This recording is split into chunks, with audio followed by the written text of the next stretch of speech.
Où va Eptica? En fait, dans l'ordre, c'était Eptica en France. C'était important puisqu'on a commencé en 2003 en se disant, dans l'horizon 2005, il faut avoir acquis un certain nombre de grands clients et démontrer la valeur ajoutée de notre solution et la qualité de nos hommes. C'est ce qu'on a fait autour de 2005 pour la France. Ensuite, on s'est lancé sur le marché anglais en investissant fortement sur ce marché. Et le bilan en 2008, c'est qu'on s'y est installé. On est devenu un acteur majeur avec des clients très significatifs en Angleterre.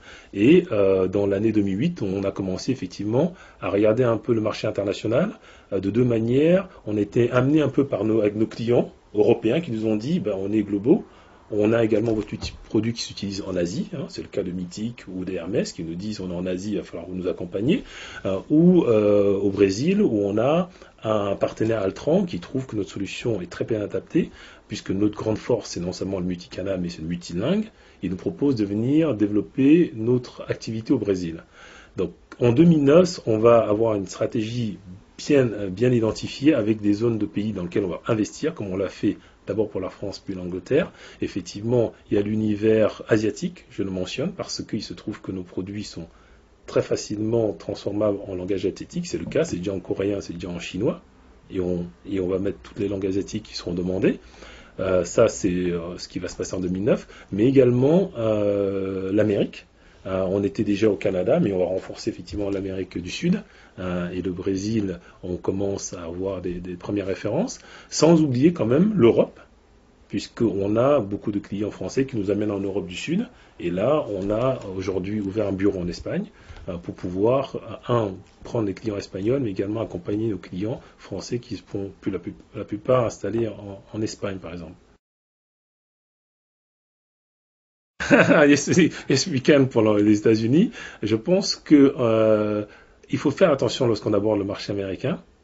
Le début des petits cas, on aurait pu, par exemple, au lieu d'aller en Angleterre, dire on va sur le marché américain.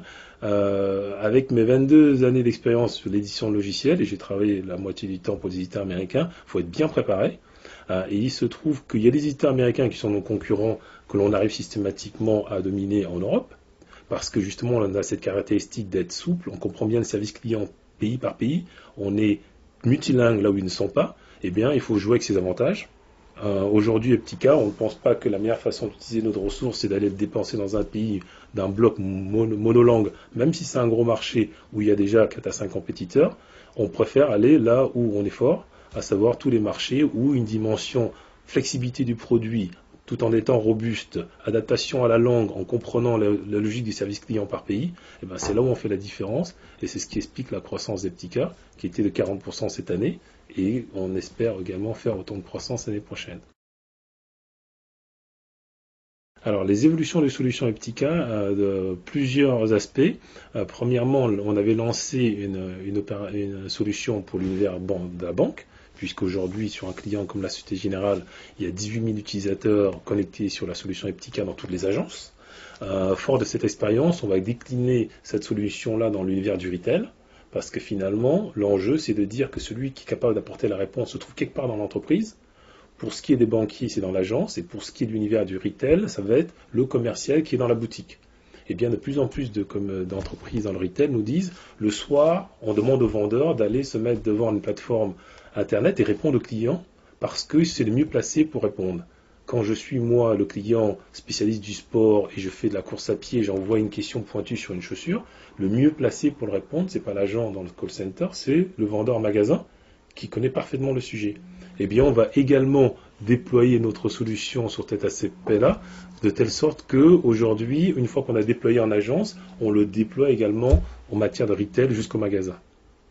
Voilà un peu l'évolution. Évidemment, l'aspect, lorsqu'on parle d'email, on parle aussi de web service. Eh bien, on a enrichi nos fonctionnalités autour de la plateforme de web service en ligne, parce que vous avez bien dû voir que le domaine qui se développe beaucoup, c'est le domaine de l'e-commerce.